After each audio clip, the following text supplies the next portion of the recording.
Welcome to the 5th tutorial on Android Runner and its tools. To recap, in the last video I talked about the software and hardware profilers that are integrated within the framework. I summarized what they profile and the tools they use to accomplish this. To get a better understanding of these profilers, I recommend reading through the relevant theses if they're available, and also make sure you go through the profiler README pages. Hopefully by now you have a decent understanding of some of the framework's tools and some of the more general concepts. We're almost ready to run an experiment, but not quite yet. In this video, I will discuss the framework's requirements for using it on your own machine, plus how to properly prepare your Android device, and that'll go beyond just enabling USB debugging. So let's first start out with going over the installation instructions for your local machine. So I'm visiting the Android Runner repository. I'm going to scroll down and I click on this link in the Setting Up Environment Installation and Dependencies section.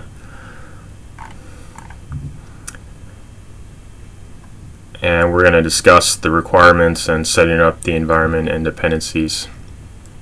So as you can see, the installation instructions are pretty detailed, so I'm not going to waste too much time in discussing this at length. Just some general requirements. So the framework requires Python 3 and some version of either Linux or Mac OS. In terms of Python 3, I use 3.6.9. That works fine. I'm sure later versions of Python will work fine as well. A quick caveat though, you'll need to install Python 2.7 if you want to use battery stats, because the systrace tool was written in the old version of Python. It's also a general best practice to set up a Python virtual environment, and the instructions are also here in number 4. And so just make sure that when you pip install anything, that you install it when the virtual environment is activated. Another recommendation is to fork this repository, so at least one person should fork this repository on your team. And while we're not expecting you to make a pull request to the parent repository, it's generally a good idea to fork in case you come across a bug and you want to help make the repository more robust. And in the case that you do want to make a pull request, there are detailed instructions in the bottom half of this page in this section here. And before you make that pull request, just make sure that you install these 2 dependencies here so you can run the unit tests on your machine before submitting the pull request, just to make sure that it passes the automated testing platform. Alright, so we're going to switch gears now and talk about preparing the Android device. So at this point, you should have already enabled developer options as well as USB debugging. There's another option that you should have enabled in developer options. It's called Stay Awake. And the reason being is that the device's screen needs to be on while it's being profiled to mimic real-world use cases. I mean, obviously people aren't using applications on the phone with the screen turned off. The screen brightness should be set to the lowest setting. Make sure you turn off or disable any services that might send push notifications while the experiment is ongoing. And some common culprits are Google Play and Google Play services, so you'll need to go into the settings and disable notifications and updates. And we don't want this kind of prompts or notifications to contaminate the run. And then turn off all unnecessary services like Bluetooth, Wi-Fi, and other services that aren't needed for your particular application. And so obviously this will depend on the experiment that you're running, but just generally you don't want to have any unnecessary services turned on. And then quit any apps that are running in the background. And watch out for ambient light. I would recommend just turning this off unless your application needs to have it on for any reason. And this will especially impact the results of your experiment if you're running the experiment during the day and during the night.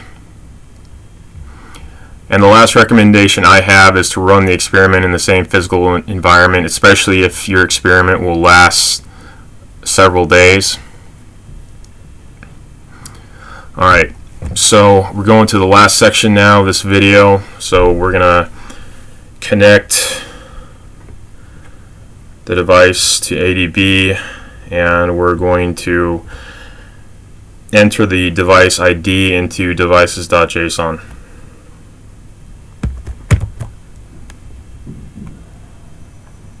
Alright, so we're going to start the client here.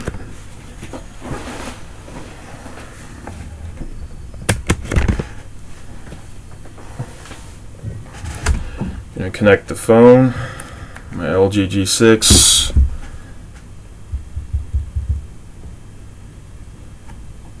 Just confirm that it's okay.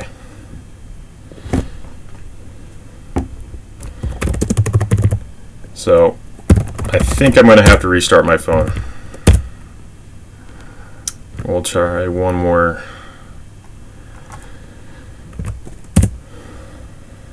Yeah, I'm going to have to restart the phone here.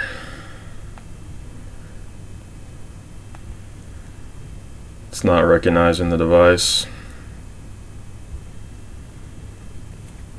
If your phone's been on for, I would say, more than 12 hours or 24 hours, you run the risk of the connection not getting established.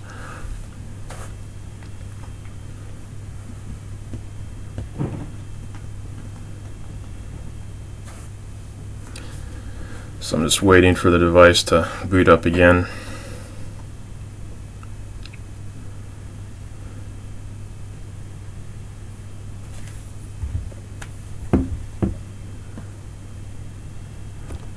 I'm going to go ahead and kill the server just to make sure it's a clean startup client.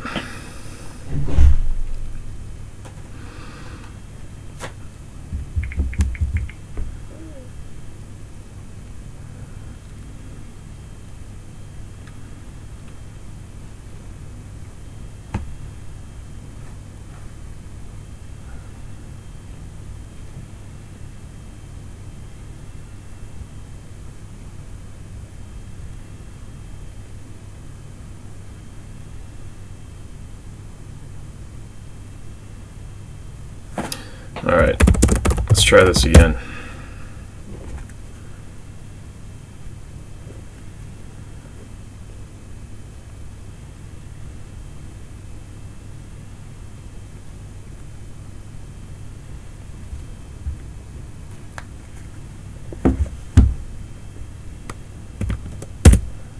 Voila. Okay. As you can see here, we now have a connection with the device connected to the laptop. So my LG G6 is now connected. So this is the device ID here, and it should say device over here on the right. So what we want to do is we want to grab this device ID, copy it, and then, assuming that you've already installed the framework on your machine, you need to navigate to devices.json in the main directory of the framework and enter in the name of your particular device. It could be really anything you want it to be, but in my case I would just label it as LG G6 and then paste in the device ID here. And then what you would want to do to use this device for any experiment is in the configuration file, you would have to go under devices and type in LG G6 here. Alright, just a caveat here, it's doesn't work the exact same way if you want to use the Monsoon profiler. So for that, instead of the device ID, you'll need to copy and paste the IP address of the device and paste it into devices.json. Alright, so this concludes this tutorial. In the next video, I will discuss running an experiment and also about the output files that the experiment will generate.